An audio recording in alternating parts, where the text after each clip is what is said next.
Welcome back to CBS Mornings. As students start heading back to the classroom, many will find there are too few teachers to greet them.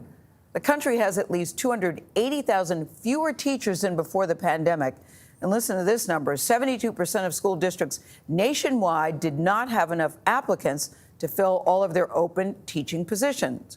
It's a story we've been following very closely, and joining us now is U.S. Education Secretary Miguel Cardona to bring us up to date. Good to see you, Mr. Secretary. First, is the number as bad as we are hearing that it is, and what's being done to address it? Yes, good morning, and thanks for having me. Yes, it is. You know, across the country, parents, students, educators are filled with joy to return to school, but in too many cases, there's a shortage of teachers. And we know this to be true. This was true before the pandemic, but it's worse now. That's why we're calling on all educators, all leaders to use the American Rescue Plan dollars to provide incentives to get teachers into the classroom, or bring back retired teachers without any penalty to their benefits. Those are some short-term solutions that we are seeing that's working across the country. We're also seeing long-term solutions like grow your own programs, or high schools creating programs that are connected to colleges to make sure that the students of today are the teachers of tomorrow. Yeah, but you've also got other problems, Mr. Secretary. It seems that teachers that are on the job, everybody I know either knows a teacher, has a teacher in the family. Tony's mom was a teacher. My sister's a teacher. My wife was a teacher. Nate's wife was a teacher. And all the teachers talk about burnout. The burnout levels are off the charts. Yeah. What do you think needs to be done to address that or change that?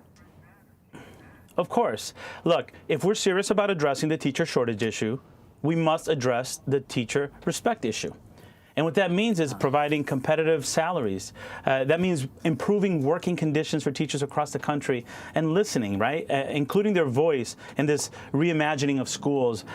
Working conditions do matter, as do competitive salaries. It's sad. We have teachers who have a master's degree that have to drive Uber on the weekends to make ends meet. That's unacceptable in the United States. Mr. Secretary, the present and the future of America depends on public education. That's been true for a long time. It'll continue to be true. Are you worried when you hear that there are schools in Missouri and other states that are relying on military veterans who don't have a teaching degree, other schools dropping down to 4 days a week for funding and staffing reasons? Are you concerned that that could damage this important part of the future of the country? I'm very concerned that we are not addressing this the way we know it should be addressed. As I mentioned before, competitive salaries, better working conditions, and teacher voice. We have the tools. This year, thanks to the American Rescue Plan dollars, we have funding available to support this. But we also need states and local districts to think about how they're funding education and increase funding with the same level of urgency that the president did. Mr. Secretary, speaking of money, the student loan pause is ending at the end of the month. Will the White House extend it? Yes, it is scheduled to end at the end of this month. While I don't have an announcement here today, I will tell you that we're having conversations daily with the White House, and borrowers will know directly and soon from us when a decision is made. What's the holdup, if you don't mind me asking?